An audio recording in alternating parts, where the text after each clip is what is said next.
need support staff to clear the room. Stand up and walk, now. Hello, and welcome to The Watch. My name is Chris Ryan. I am an editor at TheRinger.com, and joining me in the studio, my sorcerer, it's Mallory Rubin!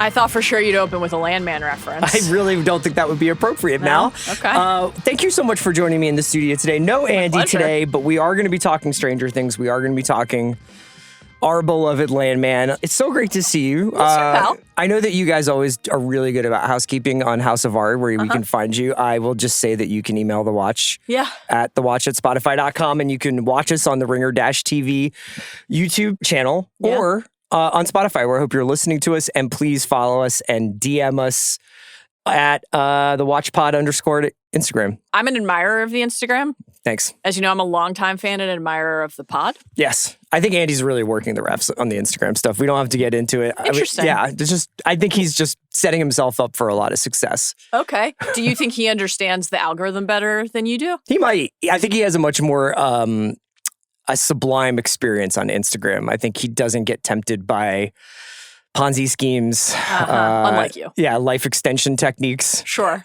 Sure. Dead weight. Do you want to live forever? No.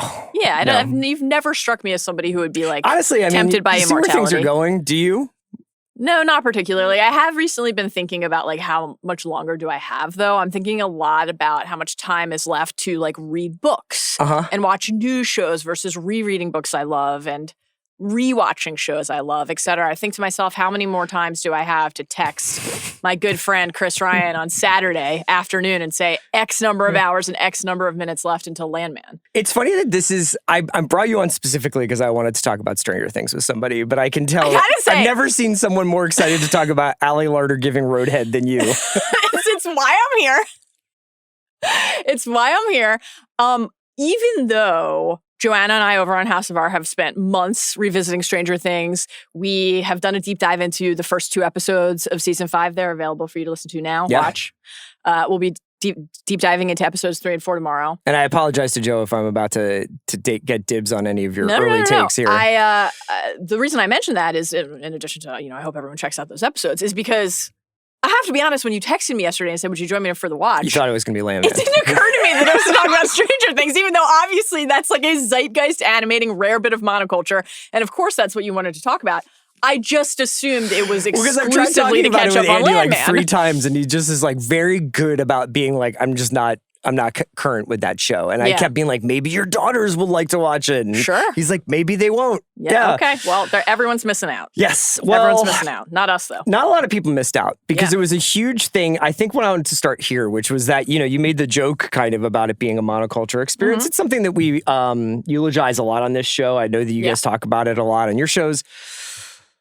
The idea that basically like everybody will participate in the same thing in the same weekend and that then there would be like a kind of shared conversation. Yes. A lot of that stuff happens online. It happens in a very jagged kind of pockets of fandom, pockets of anti-fandom way. So it's kind of hard to ever feel like you're back in the glory days of being like, what about this Jon Snow kid? I think he's got something to him, you know? Sure. Yeah. Kind of the Max Bozemer of Westeros. Is that so? No. Tough comp. Yeah. But, I was watching this Stranger Things this weekend. So here's what happened. I went up to Portland for Thanksgiving. How's the foliage? Gorgeous up there. And I was staying with my wife, and I stayed with her best friend and her family. She has 3 daughters. And we walked in, and I mentioned that, I think it was on Wednesday. I was like, oh, and you know what happens tonight? Yeah. Volume 1. Stranger Things comes out at like 5. And they were like, they were so laser focused as soon as I said that. Yeah.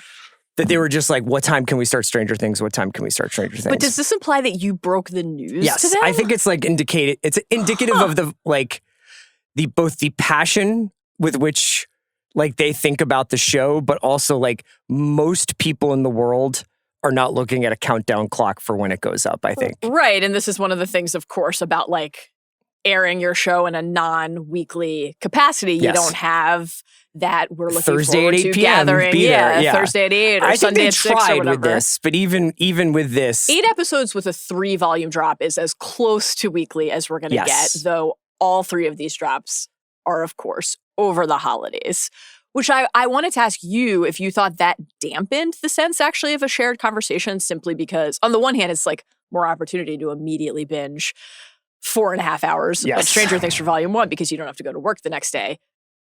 Amazing. Is everybody doing that on day one when they have a pie to eat and some football to watch and a weird uncle to engage at the table? Weird Uncle was the lost 6th episode of this drop. Lost Sister, Weird Uncle. Spoilers today, right? Yeah, spoilers for these first 4 episodes of season 5. I will say that like it felt fun, and I think actually the kind of almost the like it being a Stranger Things vacation, which is kind of now how I look at it, really dulled whatever critiques I had of the show.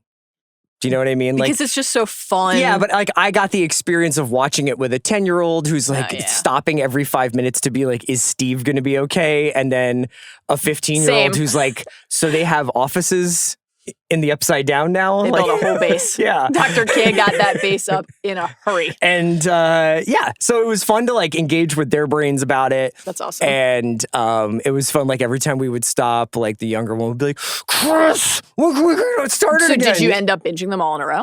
No, we watched them over 2 days. Okay. One Wednesday night and then the other 3 on Thursday, I think. Or something like that. Yeah. And we finished it Thanksgiving night. Yeah. And I had a lot of fun. Yeah, like it's great. We can get into it. The 4 episodes that dropped over Thanksgiving weekend were The Crawl, The Vanishing of Holly Wheeler, The Turnbow Trap, and Sorcerer. Yes. Sorcerer will be the big one everybody's talking about, I think. And these episodes were largely directed by the Duffer Brothers, except for one. The Turnbow Trap was directed by Frank Darabont, which is pretty crazy. The Coming out of retirement. It's Redemption, amazing. The Mist, Walking Dead, Frank Darabont. Yep. It picks up a 1.5 years. That's right. After season 4, which involved Russia, Kate Bush, and a demon named Vecna.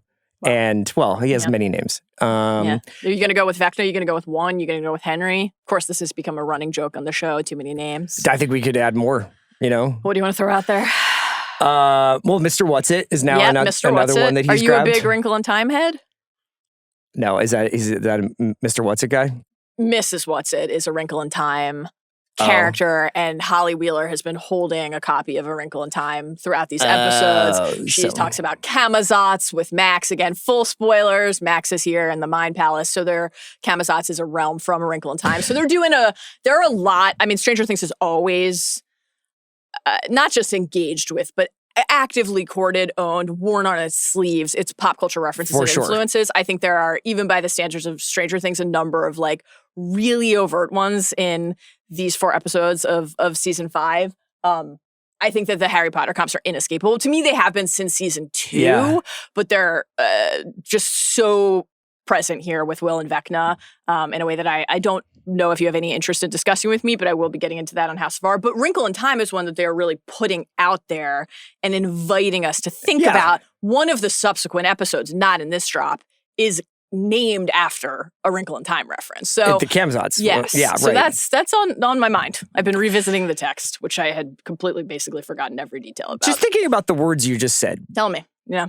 Which of the words? If I showed you a video of this podcast. Yeah. To you and me in 2016 when this show came out. Yeah. Would you be like, what the fuck are they talking about? Like that's not what this show is about. No, I would have thought, okay, on the one hand, in terms of the substance of the conversation, I would have said this feels exactly right. I think the only surprise would have been these guys look even better. Yeah, that's they've gotten even sharper. That's what I would have said. The kids are all 4 feet taller, us. And then we have a lot more like gray hair in one of our cases and just less hair in the other case. Because a decade has passed. Yeah. This is actually, like, I had a lot of fun with the first volume of season 5. I've really been anticipating. I love the show. I kind of can't believe how much time has passed. And so one of the things that's been enjoyable for me about just Stranger Things returning in general and spending a lot of time revisiting the show, but also thinking about the conclusion of this great shared experience, is actually like kind of plotting it against the lifespan of The Ringer. So one of the things you're saying, like back in 2016, the season 1 Barb blog that you wrote on theringer.com, which people can Google and find right now, is one of my favorite weird bits of like Ringer lore and a moment in Ringer history where everybody in the newsroom was talking about Barb. Everybody in Slack was talking about Barb, and you were like, I've got a blog. And just basically like wrote a reported story from the newsroom about the Barb debate. And then I was thinking about season 3, which we actually covered together. We potted about season 3, just like seeing Infinity War together. I remember it like it was yesterday. Clearly, you don't remember this at all. To me, did we do it was on a meaningful. separate feed? Or were we doing on the watch? I think we did it on the watch, and we did it at the chapel at the old Sunset Gower offices in person. And the thing that I have like a great affection and fondness for season 3. You don't remember this at all. Of course, I mean, like I love the Starcourt stuff. Yeah, the mall. Yeah, and so like talking with you not only about a new season of Stranger Things, but about like being a young person at the mall and what that did for your first taste of independence. Like there's been something like that in every season, you know, going to the pool or what's your equivalent of playing D&D in the basement with your friends. Yeah. And I just like, I've always liked and been intrigued by the mythology and the lore of Stranger Things, but to me it has always been just a great, great, great coming of age story and story about a bunch of nerds who felt like outsiders finding their confidence through their friendship with each other. Yes. It's like a beautiful show in that respect. It's basically, it's gone from, I think when I was initially sort of enamored with it in that first 2 seasons, it was because it was obviously playing a lot of hits for me. Yeah, sure. Not only in terms of its explicit references, but I thought that they did a really good job of capturing a anonymous Midwestern suburb 80s vibe. And the idea of riding bikes freely, the latchkey kids of parents that are distracted or parents that are working too hard. The parents never have any idea where the kids are. Never have any idea. Except for Joyce. And it's the days before, you know, they expand the cast massively and there's all this like kind of almost science fiction and fantasy involved, pulling the kids into like these big kind of complicated adventures. And so I just really enjoyed it as like a hangout show. I liked the music. I liked the kids had a lot of charm. I mean, these things basically live or die based on the casting, you know, and they really did a great job. I mean, regardless of like, Millie Bobby Brown doesn't really talk that much in the first couple of seasons of the show, but is quite effective. And Wolfhard's obviously got a lot of talent. Like there's a lot going on with this cast. Yeah, I think that I am obviously seeing it through, and I enjoyed watching season 5. But it really struck me how much the last 2 seasons in particular, but this one specifically, has become task oriented. And it is characters talking about. They spend 90% of their time describing an obstacle, scheming a way to get around it, and then an extensive set piece executing that plan. And you could say that's most storytelling. You know, that could be Ozark as well. Like, I found they were very, very, very kind of almost trapped in what is the next thing that we have to do? You guys have to run over here while we run over there. And then we'll meet in the middle, but of course we're going to get distracted along the way. Yeah. That's really like what the show is about now. And obviously the Duffers have gone all in on the mythology and the logic and the reasoning behind the Upside Down and behind like Vecna and what the Hawkins lab was really doing and what, like, is there a black hole in Hawkins or something like that? And I think all that's kind of fun and cool. And especially if you're watching it in this kind of eventized way, you forget about how long it is. You forget about like whether the CGI is always perfect or whatever. And whether or not, like, despite all these rules, like a Kate Bush song can break through time and space to bring someone out of it. But I can't help but kind of be charmed by like, whatever remnants there are of the 80s references and just the people generally cast on the show. I really agree. I think that like my one note on season 5, volume 1. A note in terms of a critique or just a note? Something that I was like, when I watched it for the first time. But I will say on a subsequent watch through the episodes, I felt this way less. To your point about like how task oriented it is, I think like every season, if you actually just broke down the core propulsive engine of each season and like what each character is doing and focused on and what the mission is, they're all pretty contained to a certain period of time. There is like an objective inside each of them. We are like on a journey, right? these 4 episodes felt 1 degree too like we're in an action movie and just missing a little bit of the like slower, quieter moments that I really cherish inside the Stranger Things stretch. Now, that makes sense to me because it is actually genuinely the end game. Like, it is the final season. We only have 8 episodes, albeit far more hours than that, left to get to our conclusion. I think there are a couple exacerbating elements. Wait, do we have 8? I thought we had like 3 or 4 at Christmas. There are 8 total in the season. So it's 4 in this first drop, 3 at Christmas, 3 in the second, 1 more and at New Year's Eve. I think like the fact that we are operating, even by the standards of a Stranger Things season, on a really tight clock heightens that. So this season, obviously, we're getting some flashbacks. We're moving throughout time. We're moving throughout Vecna's memory palace, etc.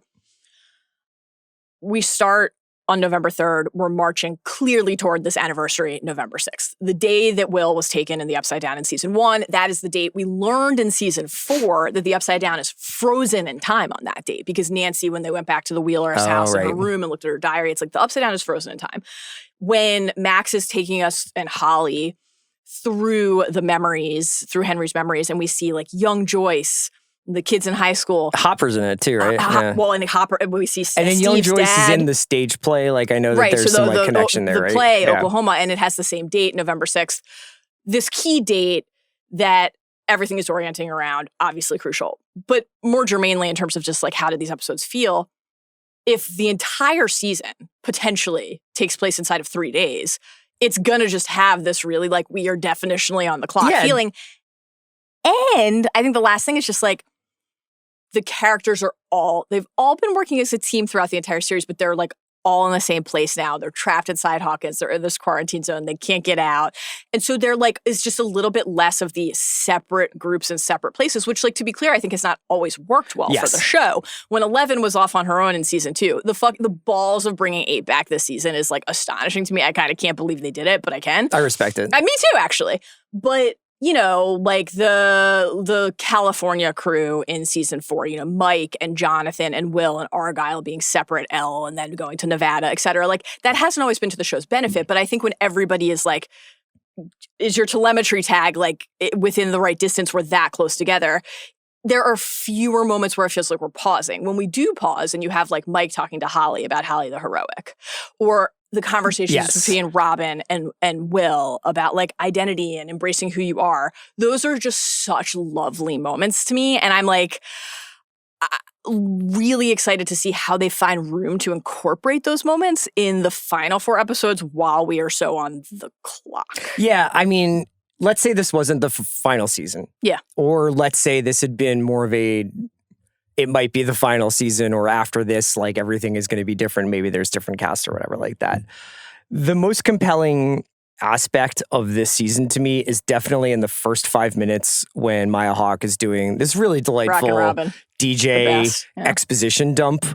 And so the setup for the season is essentially that after the events of 4, which I have to admit, I have not rewatched 4, Russia running up the hill. Like, I do remember it, but the actual, like, what happens at the end, Hawkins gets split in half. Vecna has opened his 4 gates, the earthquake, the veins, like, burst through town, the town explodes, etc. As Robin gets into, in her new job as a DJ, she has been an ice cream scooper. Yeah. And then Family Video. Yeah, they worked at Scoops Ahoy in season 3, Family Video in season 4. Her career trajectory really mirrors mine. Interesting. When will she be working at a comic shop? And when will she become an expert blogger? It was a record store. Record store? Yeah. Expert blogger. Maybe she could invent the internet and just... I could see that. Yeah. I could see that. Well, she would be a great podcaster. Well... No question. The early parts of the first episode are the most interesting thing to me. Where it's I love the first episode. First of all, I don't know if it's I imagine it's intentional. This show is made over the last couple of years. It went through COVID shutdowns and strikes. Yeah. So there's been a lot of like kind of stops and starts to the actual series itself. But you don't have to be a brain genius to see the correlation between a bunch of people living in quarantine and wondering whether or not they have a lab leak situation on their hands is sort of like relevant to our reality. But beyond that, I think it would have been fascinating to have a bunch of different characters who are like maybe having different reactions about being trapped in this same town they've always lived in or being trapped in with each other.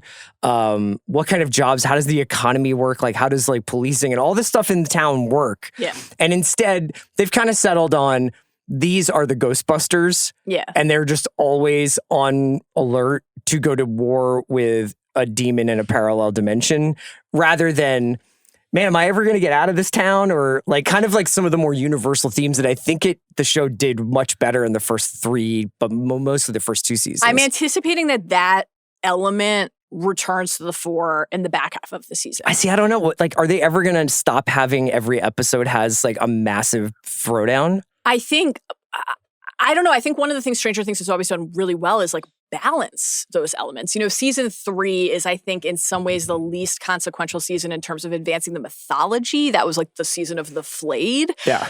But it's one of my favorite seasons, not only because I covered it with you, even though you don't remember. I do remember. Because of the pool, young the Billy, mall. man. Yeah, young Billy. But like, because of that blend, you know, you have Robin and Steve and Dustin and Erica trapped in an elevator down to a secret base trying to work their way out. That is very action-oriented, plot-oriented. But the bonding and the conversations that happen in those sequences is like incredible. You build towards something like after Robin and Steve have been tortured by Russian doctors and scientists.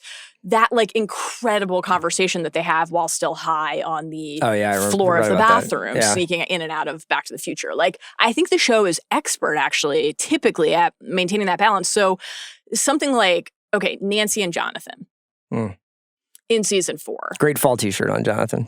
Jonathan is crushing it on the fashion Steve guy, front. but generally I mean, speaking, obviously Team Steve always. Joanna noted in our first house of our deep dive that the Jonathan cardigan this season is really worth like toasting and admiring.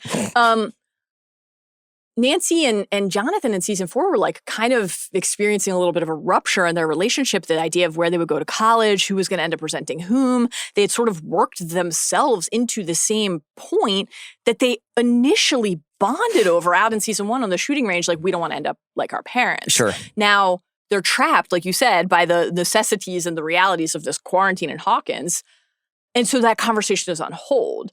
To me, it doesn't make sense to end the show, though, without those issues coming back to the fore. I find the, like, dick measuring contest between Steve and Jonathan for Nancy's affections and Robin's reaction to it in particular really amusing and very compelling. That's not the same thing as those characters actually confronting the question of, like, does their life make sense to live together? Sure. I think the best example of what I would anticipate being a slight shift in, like, energy, pace, and focus in the back half of the season, which, to be clear, no one alive has seen, and certainly we have not seen. So I have no idea. Yes. Steve and Dustin. Finding, to your point about, like, should the characters be having a different response to, like, what has been going on? I think they are having that. It's just a little subtler. Yeah. So, like, Dustin going into school in his Hellfire t-shirt at the beginning of the season because he insists on honoring Eddie and remembering Eddie and, like, what Hellfire meant to him. And basically saying to Mike and Will and Lucas, like, Will was, of course, not a part of Hellfire because he was in California, but, like, guys, what the fuck? Like, why aren't you doing this too? That's the whole thing. The party stays together. Well, he at least is going through, like, there's a couple of characters who are going through arcs. Like, Dustin is obviously going through something where he's found, like, a couple of people that he, like, has located in the world that he's like, this person got me or I got this person. Yes. You know, and that is like, I appreciate the fact that a couple of the characters seem to have gone through like arcs. Yeah. There are some who are like, I don't know whether they were going to just kill Steve in the second season or something, and they were like, first season. Yeah, he's just too they're adorable. Like, Joe Keery, he's the best. We got to keep him around for 10 years. So he's just like kind of like a mascot now at this point. Like, he is very like lovable, but like is never really like, has not changed much over the course of, I know you can say like he, you know, doesn't want to be his dad or whatever. Like, but wouldn't you say that his, however like consistent Steve himself is, I think he has experienced positive change as a result of being friends with people that previously like the cliques of high school would not have allowed him to engage with, right? But I think like something like the relationship between Steve and Dustin is my favorite example in the history of the show. And then you add like Robin to it, Erica, et cetera, of just the show's capacity to surprise us with the alchemy of these pairings and to have the characters really authentically experience that surprise too. So like Dustin's in a place of grief and resentment that makes sense to me. He's not necessarily like able to express that. Sure. That also makes sense to me. Steve and Dustin fighting, but not talking about why they're fighting, I find very sad to watch in a way that feels like true to life, but not something I want to see for like 8 episodes. So by episode like 6 or 7, I need those two to have a real heart-to-heart about what is going on, which is obvious to us as viewers, but they have not been able to like completely unlock with each other. And I just believe that the show will make space for that. Well, I guess this is a good way of putting it. And I'm not going to get into spoilers for Landman, but when I was watching Landman this weekend, I was like, the reason why Landman always feels so weird to be watching is because so much of the television that I watch is on a runaway train track towards the ending immediately. Yeah. Like, it's just like, you watch Beast and Me, and you're like, when is she going to find out what the truth is? And what is he going to do if she finds out? You just are going on this like speeding bullet towards the end. And you get distracted by side characters or whatever, or new twists. But that's like kind of where the show is going. Most shows now are programmed to do that. Yeah. Landman is like, here's 10 minutes about these guys coughing. It's like... It'll just come up with random. And I was watching it this weekend and I was like, oh, right, because that's how you make 5 to 7 seasons of a TV show. Landman could go on forever. Right, exactly. Like, they have no pretenses. It's half a sitcom, half a like workplace drama, and half an action show. You know, so when you're watching Stranger Things, you can see if they were just like, look, we've got solid gold here. And all we have to do is we can have 45 minutes of something like that's basically these people having like a little like kind of mini crisis drama or like adventure over the course of an episode, but really having a lot of fun. And then as long as something spooky happens at the end, they've changed the dynamic of that. They've made this into much more of an action sci-fi show, and all of the characters need to be in service of that. And I think, sadly, when you've got people who are as talented as, like, honestly, Maya Hawke and Sadie Sink are, and I love, like, a bunch of the performers on this, but, like, Sadie Sink in this batch of episodes, I would say is largely wasted, where she has to explain to Holly Wheeler and the audience what the fuck is going on. Yeah. And even in her very nicely rendered explanation, it is still like, we say the words mind palace, like, as if that's a thing, mind palaces are what we say to explain when show creators and film directors decide it's just happening in this guy's brain. And he can go into like all these different worlds and all these different rooms. Sure. But mind palaces are kind of hard to visualize. Totally. But do you have more, specifically in these episodes, but also I guess generally in a show like Stranger Things, do you have more room for that in your heart? Because that is like core to the concept, right? Yeah. So like, Eleven's powers, Vecna's powers, their psychic powers. Like when Max, it's like the never-ending story. It's like the person reading the book has joined the story. Another touchstone as a reference in the universe, of course. And like, obviously something like the Kate Bush running up that hill has become so iconic and inextricable from the show. And like, what was that used for? It was on the Pottercom front, like the Patronus to pull Max out of Vecna's mind palace, this other realm that she had infiltrated. And obviously that's very core to the text of season 5 so far, with like Will and the hive mind connection and the Demogorgon cam and seeing through Vecna's eyes, and this idea of like, have you penetrated deeper than somebody else knew you would or meant you to? And like, I do think it's interesting. I'm so curious to see like what they land and how effectively they land some of the mythology stuff. But for a show that really oriented initially in its early years around the upside down and the right side up. You have Hawkins and you have the upside down. We have like, the fabled Mr. Clark explanation of the flea and the acrobat to help us understand this from the jump. And like, we're operating ultimately in the end game here in dimensions outside of that. This like memory scape is a different, obviously related, but like a different thing. Right. The visual distinctions of the place that Elle cast Vecna into in season 4 in the 79 Masquerade Hawkins lab flashback, etc. Like, we're not ultimately just in this upside down, right side up place, though of course the finale is called The Right Side Up. Right. So I just think that's interesting, like the the return of 8 is also kind of like emblematic, I think, in that sense, because that was, I think, unequivocally, and I think it's not a controversial statement to say that's one of the great like failures of the show so far to date in season 2. To do that episode? In season 2, just it didn't work. Like that I don't think that standalone episode with Elle and 8 and just the at that moment in time attempt to widen the mythology. But in season 4, saying, okay, that didn't land, but that doesn't mean we're not going to do it. We have something we want to explore here with the other kids. Now, Henry's one. Who are all these other kids? And I thought that in season 4, the stuff at the lab, the flashbacks, like Elle having to kind of unearth these repressed memories of what happened at the lab with all these other kids. You have 2 as a little mini villain, et cetera. Can I ask you just a really procedural question? Sure. There's 11. Elle was the last one. Of the kids? Yeah, of the kids in the initial lab thing. Was Elle? I think that what happens in the massacre in 79. Was there more than like 11 kids there? I'm asking because he's got 12 gates that he's trying, or he's got the 12. He's looking for his 12 disciples. Yeah. And I just didn't know if there were 12 or 13 or whatever it is, like in the initial lab. Like, is he trying to replace the ones that he killed? That we ever have gotten definitive, like, without question, Brenner had created in his program this many kids. I think, like, after what happened with the massacre, it's obviously, from what we know and understand, like, kind of reoriented around 11 specifically as like a focus of his training because all those other kids are dead. What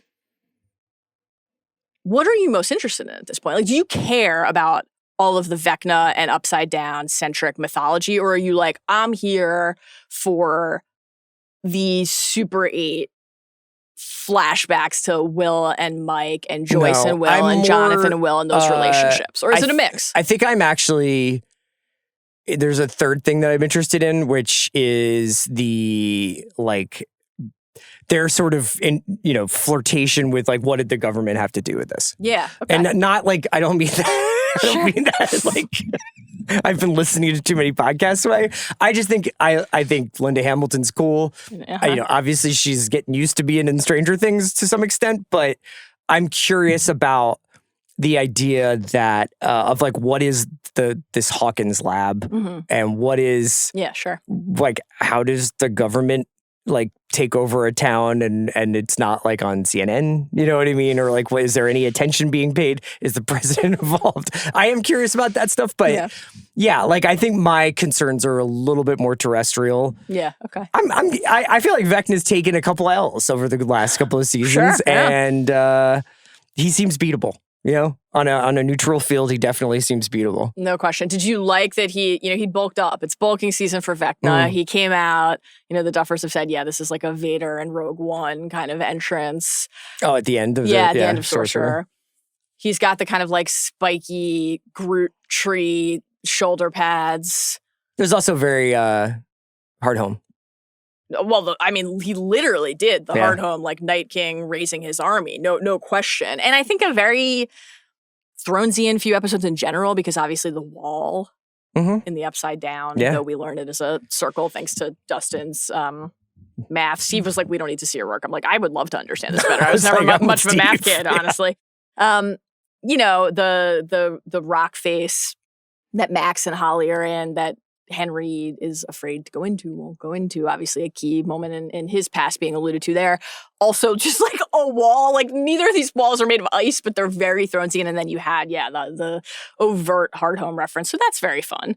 I'm like definitely interested in all of it. I think to me, the military stuff and the government involvement, I think when you go back to like the Hawkins lab and Brenner, Papa and all that, that's super interesting to me. But when they've kind of like just sort of kept it going, even though there's not really a logic. The Sullivan crew in season 4, and now the K Sullivan. Sullivan is still in it. He's the lieutenant colonel who's now K is. We're like, he has a boss, right? That's been the least effective aspect of these past 2 seasons to me. I think conceptually it's really interesting, the idea that like it should be this battle of good versus evil, and like, can we preserve our not just town but reality? Yeah. And instead, there are people in the military or government around you who are like, actually, are you the problem? I think conceptually that's really interesting. And the idea that then you have this other human obstacle, also very interesting and very like kind of like Last of Us to me, that the people end up being, you know, a real consistent threat and foe. I like that idea. I just don't, and I was like, damn, they put up a base in the Upside Down with a quickness, and they do not seem nearly concerned enough about inhaling these particles. You think that there's like a work from anywhere option there? What do you think the deal is? Do they have distributed seating? Is there like a cafeteria? Do you take your meals in the right side up? Like, great question. How does the temperature? You know, we text pretty often about like what's the temperature at the office. Very temperature sensitive, I'd say.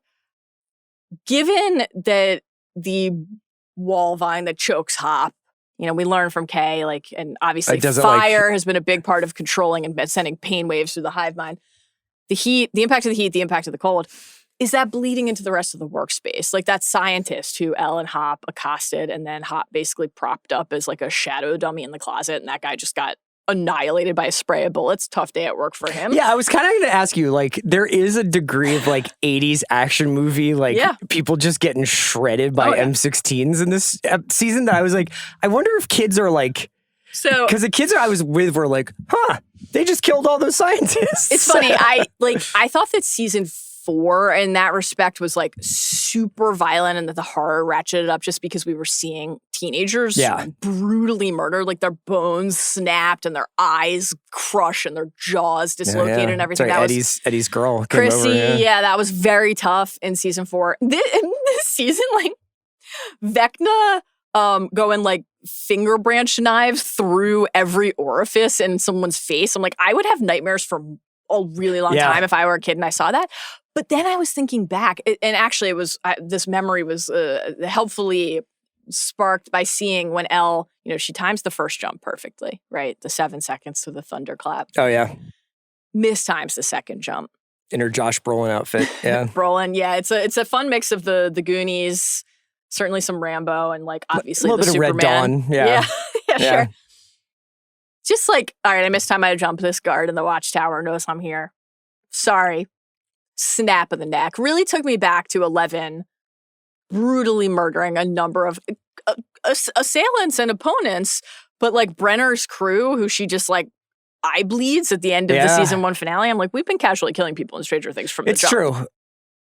Let's hit like a couple of the big moments. And you don't have to go too deep because I know you're going to talk about this with Joe. And now, like, seriously, if you've just been enjoying our conversation for some reason, we will be spoiling basically the things that happen in the 4th episode. So Will becoming Jon Snow, Luke Skywalker, and Harry Potter at the end of episode 4.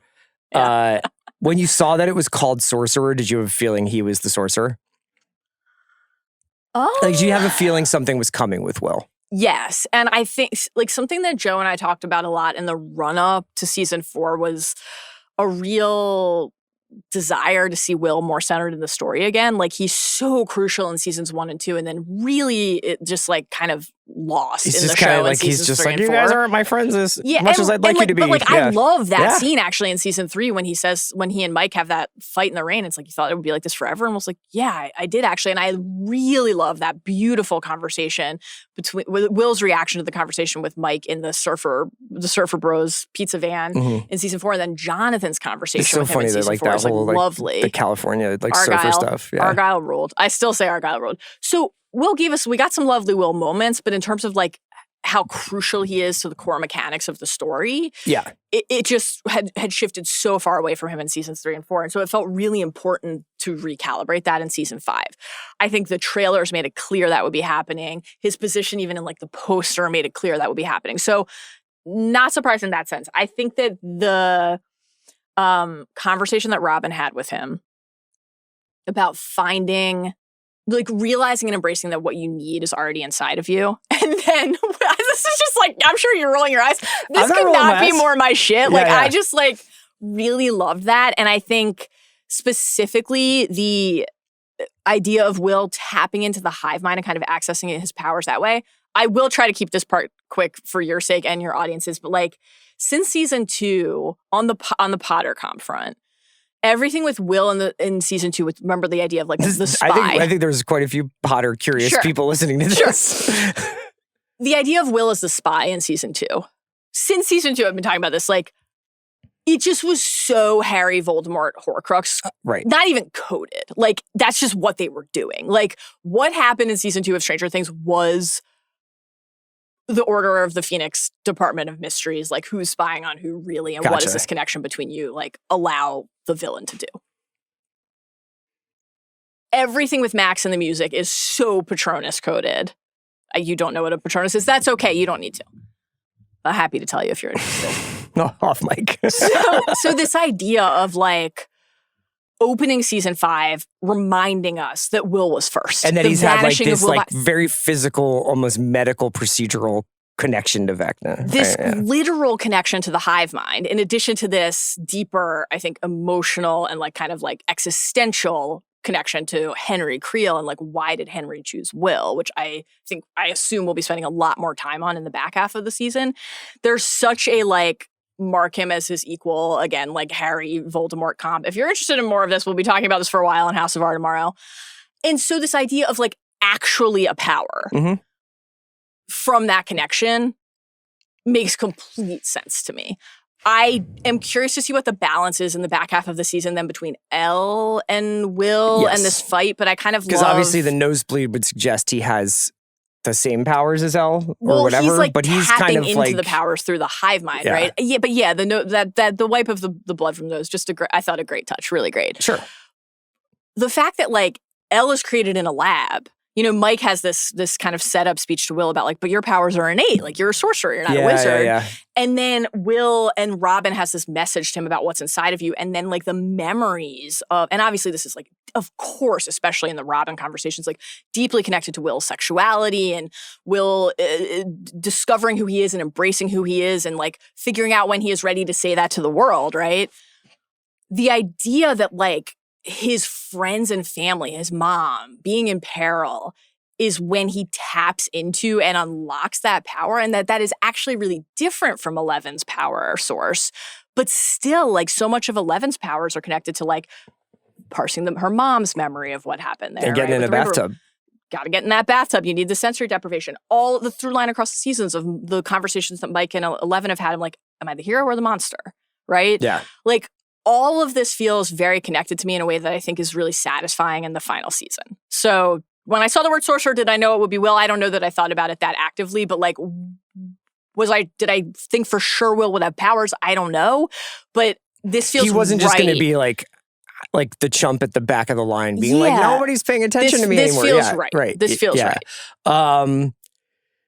The revelation that Max is trapped inside of Vecna's mind palace, which is, I'm glad that they came up with something because otherwise you've just got Sadie Sink in a coma and it becomes like Rocky 2, basically. Like, you're just like, when are we going to get this really great performer to join the crew again?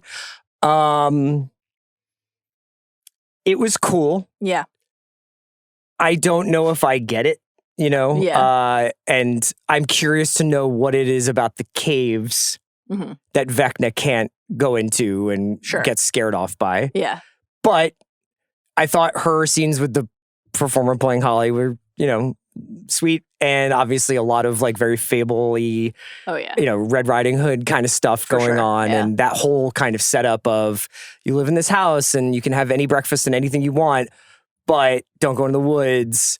And in fact, you are being held up in the upside down with like a tube down your throat this whole time. Yeah. Very interesting. But obviously, like, this is where I think you build up all these rules and guidelines to a world, and then you're just like, put the power of music, man. That's what'll save you. You know, and it's like, all right, well, sure. You know? Yeah, I mean, I think it's funny because like my Stranger Things theory brain starts to really activate when I see Henry guide Holly to the mailbox and there's a Tiffany tape. There's a Tiffany tape and a way to play it. And I'm like, but music is a shield against Vecna. Interesting. Like, you know, I think there's a lot still to unravel and parse there. I was thrilled to see Max. Max is one of my favorite Stranger Things characters. You could never, there was not a scenario where I would have predicted that the Wheeler family was this central in season 5. Obviously, Holly is like maybe the main character of these 4 episodes so far. And then, of course, your beloved Karen Wheeler and my beloved Ted Wheeler. Ted, absolutely puring irons.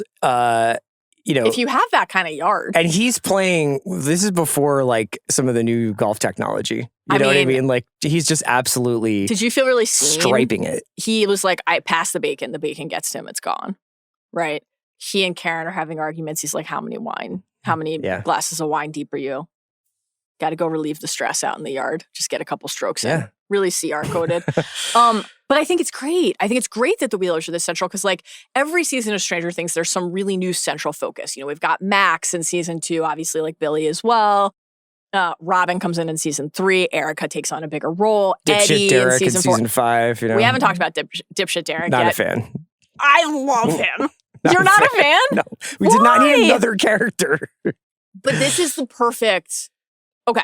On the one hand, we don't have to get. We didn't need another character connects to what I was going to say about the Wheelers, which is like it's smart to me to use characters who actually have been there the whole time and aren't new characters and say, wait, isn't it actually fucking crazy that in basically half a decade of their family members being directly centrally embroiled in a battle for the sanctity of our dimension, and just they have no fucking idea? Yeah, they're just like, weird, huh? Yeah, and Holly... Joyce just lives like right, for a year and a half. Holly in particular, who has witnessed like the Demogorgon coming through, pressing the wall in the Byers home in season 1, on through all the other horrors that she has seen, you know, the flayed moving through the treetops in season 3 at the State Fair, etc.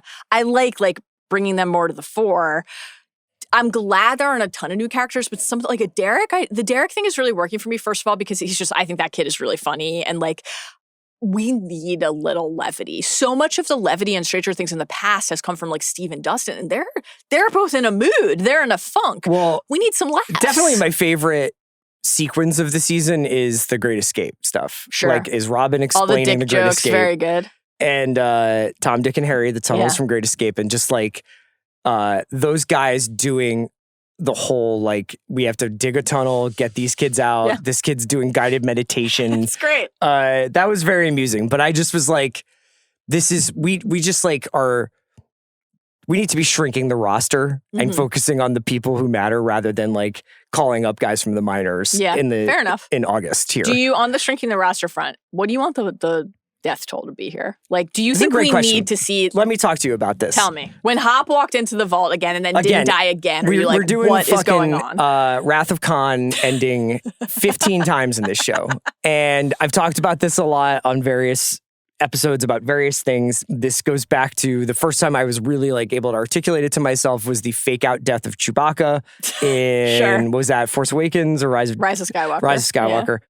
And the idea that you're going to take a beloved character, basically go right up until the point of death, show their quote unquote death, have everybody have the emotional reaction, and then it's like, oh my God, he's still alive, you know, for whatever reason. And I actually was just like, what, you know, that's mostly was thinking about this in terms of Karen Wheeler, but you're right. Hopper's death procession, full Bruce Willis and Armageddon, seeing his life pass before his eyes, only for it to be like, hey, I found something else behind this door. Yeah.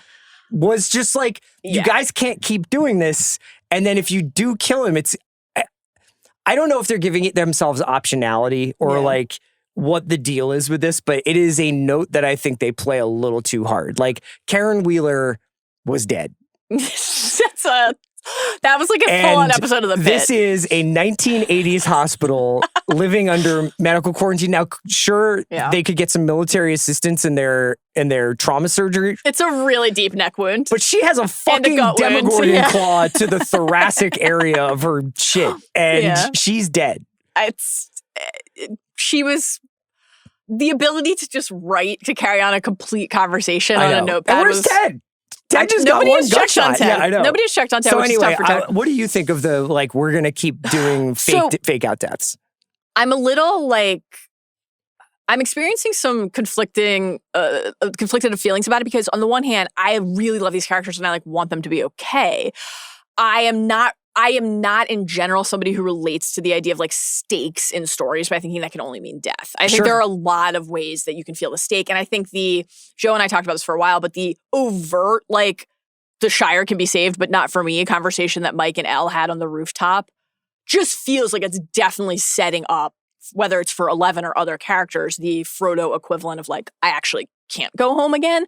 And I think there could be a parting of the ways that is not just like literal mortality, that would be very emotionally Her and her sister go back to Chicago. Not interested in that. It's an outcome. incredible time in music in Chicago. Not interested, but I would a return to like the heavy eyeliner and the bitchin' would be good. So I don't need people to die. However, and like we have lost characters. We lost Bob, we lost Eddie, etc.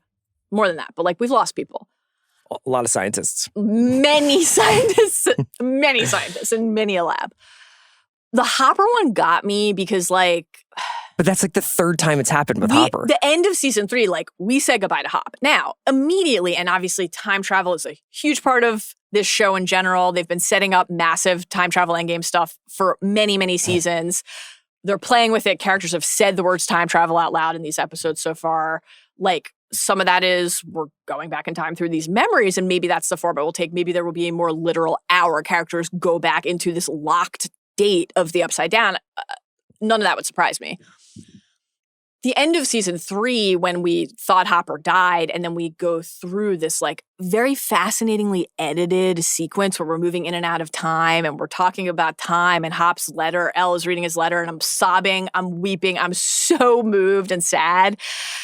Theory brain right away is like, are they going to go back in time and save Hop? Did Hop get out? We had this whole sequence showing us like the... I was thrilled he was okay, but like we went through that with that character. And then he was okay. So to kind of play with that again, I didn't love. I hope they don't do it again. Died and then came back. Yeah. I'm happy Max is here. But yeah, I think I don't need characters to die, but I think they need to be careful with the fake out death stuff, because then you do risk that it starts to feel cheap or like a taunt rather than, so like, I don't know who's going to actually die. You can have a character be in peril and they can get saved. Yeah. But I think if you do the like death montage for a character more than once, it's cheap. So honestly, Hopper would be one of the more logical people to go in this cast. Yeah. But they have really memorialized this guy. This would be the third time, I think. Yeah. It almost made me think, for the first time ever, honestly, I was like, is he safe? Yeah. I like what you had to say, though, but stakes doesn't have to mean death. Yeah. But there aren't a lot of options when you're talking about a Demogorgon chasing you. The last thing I wanted to talk to you about, we've mentioned it a couple of times, is the Lost Sister coming back. Yeah. That they thought it was Vecna behind the door. It's in fact Callie. I have not gone back to watch The Lost Sister. I remember when that episode aired being kind of intrigued by it. Mm-hmm. And I liked the creativity to imagine what else could we do at this time period and where could we go? And like, theoretically, these people would from time to time try to run away from Hawkins, try to get away from this shit. And there would be all sorts of different like fun executions of this that could happen. And I think they tried that with sending them all to California. Yeah. But it didn't have the same kind of, because they sent them as a group, because they sent like a bunch of characters to California. Yeah. It never really felt like it was as gutsy as like, what if we like did like a backdoor pilot of like other kids out there that are like Elle? Obviously they backed off of that if that was ever an idea, but they have not fully cashed the chip. Like they brought her back, and they've brought her back and set her up as a very crucial like element to the last couple of episodes of the series. So you're largely pro? I guess I would say I admire the chutzpah. And I also admire just like, I think embracing what TV as a medium allows you to do, which is tweak and refine and not just say, all right, that didn't work, but like, why didn't it work? Let's try to make it work this time. I think that because the stuff with the other kids at the lab was so strong in season 4, trying to make 8 work again is like a noble intent. Mm-hmm. I would say, so there's some power and like how could Callie's powers work in the story questions I have that are like interesting, right? In season 2, her powers are different. She basically can like make people see things that aren't there, right? There's like the butterfly, the spiders crawling on hands, making the cops who are pursuing them think that there's like a collapsing rock face in front of a tunnel so they can get away. Then in season 4, when we're in the 79 flashbacks in the lab, and they do kind of just very quickly like nod to and lampshade. Oh yeah, but like before 8 left, like she's not there for that, right? But all the other kids appear to have the same powers as Ellen 1. Right. So they kind of like said, no, this is like the power set. They're not maybe different kid to kid. Now, could they change that again? Sure. I'm sort of interested to see where that nets out. Depending on what kind of music you're listening to at any given moment. Exactly. Like, can Elle and 8 team up, basically? That's intriguing. What I'm more interested in, and what I am kind of assuming the purpose of bringing 8 back is to take 11 back to a place of like, oh yeah, 1 was one of, like, he also was a kid who Brenner turned into a lab rat. And so is he a To be fair, it was somewhat disturbing before he got into the lab, though. He did have there was the Creole massacre. Yeah. He killed his mom. He killed his sister. And he left his father to be tormented in psychiatric ward, a little bit of a rap tormented by his demons forever. It wasn't just like, hey, take my baby. No. It was like... And like, as you noted with the moment with Max saying like, he won't come into this cave, and the look on his face, pure terror, like there's stuff we're going to learn about Henry's past and his kind of further origin story. But in season 4, 11... he was obviously trying to like actively recruit her, and he was like, let's do this together. Sure. Then she saw what he did in the massacre and was like, bro, I'm out. Sent him through to the other dimension. But she was very much like, Papa did this to both of us. Sure. And so I'm wondering if 8 coming back into the story sends 11 into a little bit more of an empathetic headspace again with Vecna. Or are they bringing her back because of her specific skill set of being able to like give people this illusion of a world that they're seeing, and like, is that going to somehow be like how they defeat Vecna or something? And I think it also could connect just more directly to what you were saying is interesting to you, which is like the military government aspect, because there's that line from Dr. K to Hopper, like the other one, like, you brought 11 here, like, why do you... We don't know at that point who's in the door, behind the door. We just know it's not Vecna, which I did think made 11's, like, it's definitely Vecna thing, like, kind of inert as a storytelling device. Like, I don't love when we're that far Sometimes ahead of the it feels like they've written themselves into corners and think of that as, like, an exciting, stimulating exercise. Yes. But then it's like you just threw away, like, 9 scenes of TV because they're so convinced Vecna's just behind a door. Yeah, exactly. You know, like, it's like, or like they're like, Henry's behind the door, but Vecna's on. I'm like, but you blew Henry into pieces, so like, but you know. Then there's the question of like, well, why do they have 8 there? Is it because they're trying to take something from her powers and create other power people the way that Brenner did with 1? Is like all of her powers what's creating the Upside Down? Like, I have no idea. Like, is she those hedgehogs, those sonic cannons that were destabilizing 11? And now we've seen like many devices over the seasons. You had like the collars that Brenner was using at the pill in that 11 takes out. Neck that 11 takes out. Now we have these cannons. Like, they seemed to be surrounding 8 so that they were like stifling her powers. Are they using her to power other things that could combat 11? Like, you know, there are all sorts of questions. I'd say, like, I don't need a ton of 8 in the final 4 episodes is sort of how I feel. To your point about other characters, I want time for, like, Max to come back and be with Lucas. I want them to go see their movie, like in the little drawing. I am really invested in Will and the new relationship with Will and Robin and everything with Will and Mike and their friendship. I'm very deeply invested in Steve and Dustin having a breakthrough again and reconnecting emotionally. I just love the two of them. I'm completely fine with like Nancy and Jonathan saying, well, maybe let's like go date other people. I would be okay with that outcome. You know, I'd like the Wheelers to be okay, I guess, as a family. You know, that's his ringing endorsement for Ted's medical status. I hope Ted makes it. Well, the good thing is that we only have a couple of weeks to wait. I think that this is actually, I was skeptical about it. I thought they were milking it. I know that I don't really know how the finale in movie theaters thing is going to work. Yeah. Will you go see it in a theater? No. You'll watch it at home. Yeah. Isn't it like 2.5 hours? It's quite long. Yeah. It is on New Year's Eve. I'm not going to a movie theater to watch the finale of Stranger Things on New Year's Eve. Are you? You hope they screen it? They were not going to screen it. I feel like no chance they're going to screen the finale. That just seems very unlikely to me. Will I see it in a theater? Maybe. Can I run through some hits from this episode of Landman with you just really quickly? I would love it. I love this show. The show's fucking batshit now. Like, not now. Fast.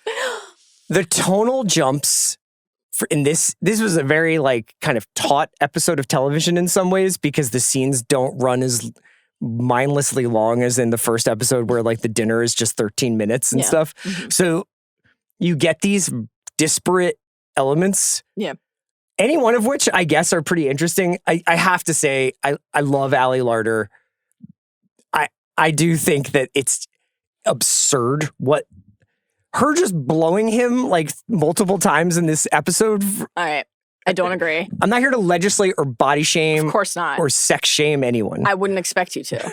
The only note I have on this, there's not a single part of me that needs convincing that Angela would try to suck Tommy's dick in the car, not once, but twice in one day. But when they juxtapose it with a chemical spill, it's kind of off-putting.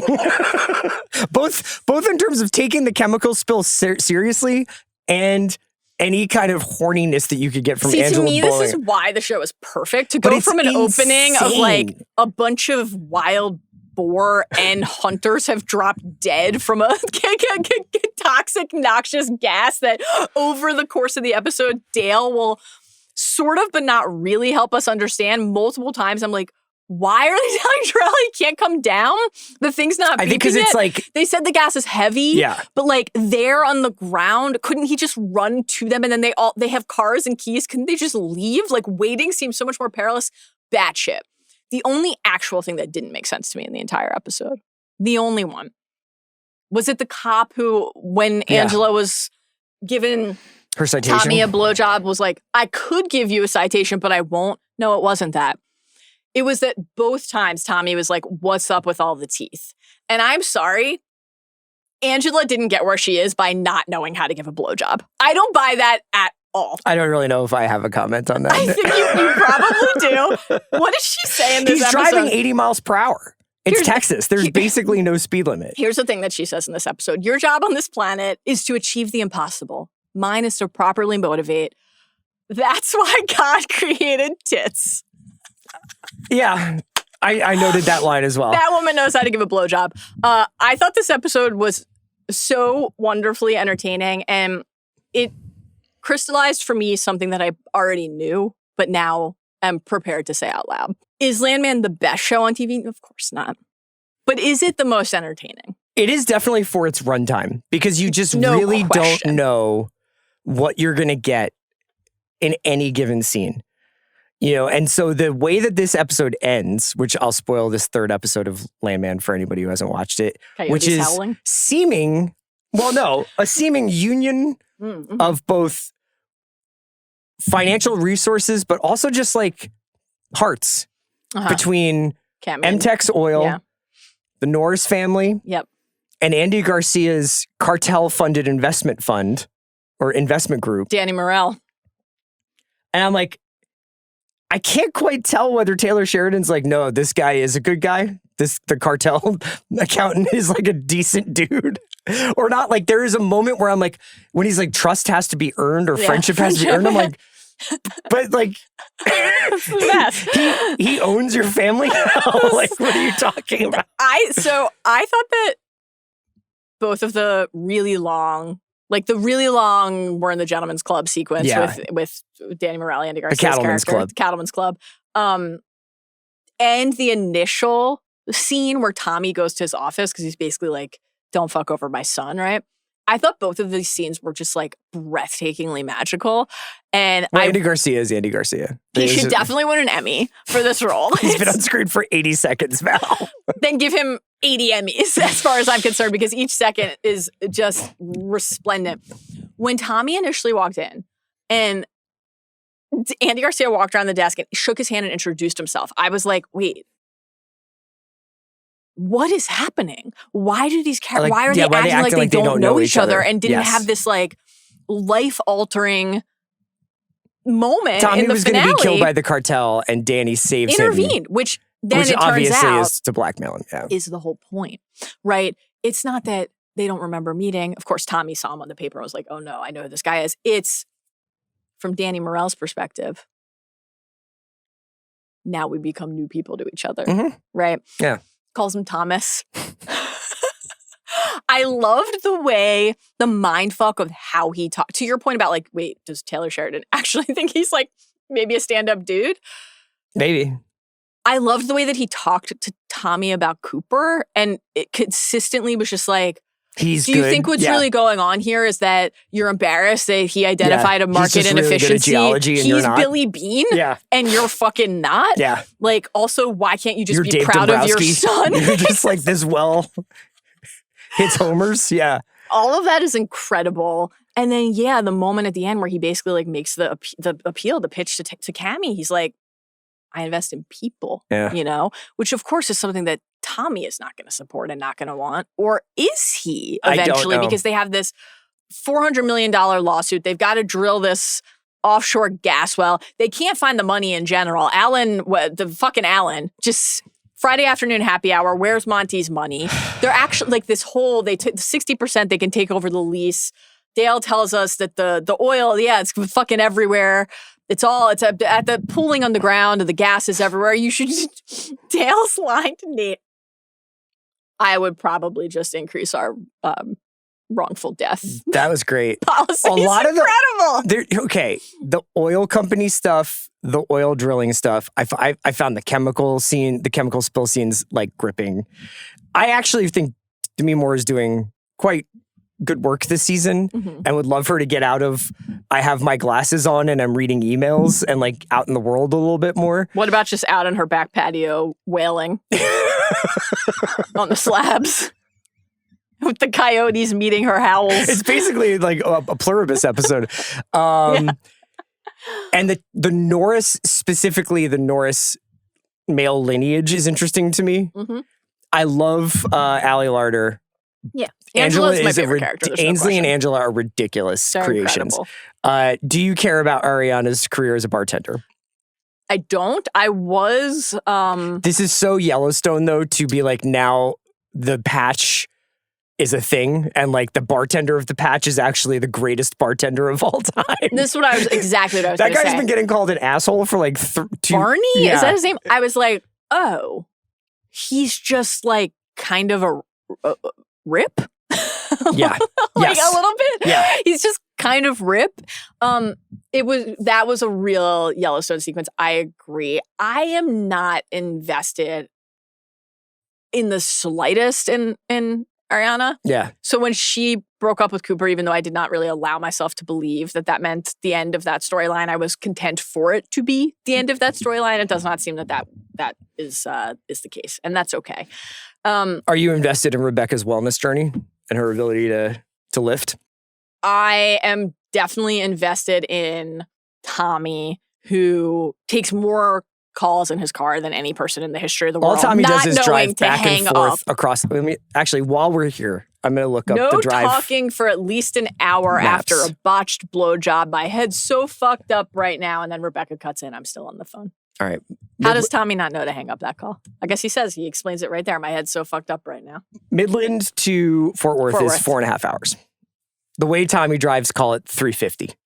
Well, that would explain why he was like, I have a noon meeting. Every episode, isn't that late? Tommy is doing an 8 hours a day of driving, at least. Cammy is not wrong when she's like, it would be good to have you in Fort Worth. They use the plane a lot. They use the plane a lot. And now I know there's a note on the plane, so that's worrying. The other thing that I think is hilarious about this is while Tommy is doing all this driving and taking all these calls, Cooper cannot get a fucking phone call. Like, Cooper always has to wait somewhere weird or show up somewhere in a jacket to get a conversation with his dad, even though Cooper's sitting on $1 billion worth of oil. I quite enjoyed when Ainsley said that Cooper smelled like hot dogs in this episode. I thought that was great. That made me chuckle. I'm so Stranger Things pilled that I was like, oh, I wonder what the story is with Ainsley and Cooper. Like, what did he do? like nothing. His D&D campaign was interrupted by Lady Applejack Wen. I found the heart-to-heart about fatherhood and what you pass down to your sons and cycles and how they repeat between Tommy and Cooper in episode 2. Tears. To be more emotionally impactful than I was quite prepared to confront. I am so interested to see what happens next week because it's the funeral. We know it's the funeral. Finally get some Sam Elliott. I got to tell you, being a guest star or a season arc on Landman seems like a great gig. because so far Sam Elliott hasn't gotten out of a wheelchair. Where he's just looked at the sunset. Yeah, he's just looked at the sunset. Andy Garcia has gotten to wear cool suits and sit down. Yeah. Like he's sitting at the Cattleman's Club. Smoked a cigar, had a couple drinks, has a hot wife. So it just seems like what Andy Garcia does anyway. That's awesome. All right, Mallory. Thank you so much for joining me. Chris, thank you so much for breaking down Stranger Things with me. I really appreciate it. And, pleasure as always, man. I'll be back later in the week, probably with Andy. We are going to be talking Pluribus. We'll talk some other stuff. And then we're getting ready for Best of the Year. So we're doing our late crashing in some like Hal and Harper. I'm trying to just get everything done before I make my list. Andor at the top? And no spoilers. Okay. Bye, guys.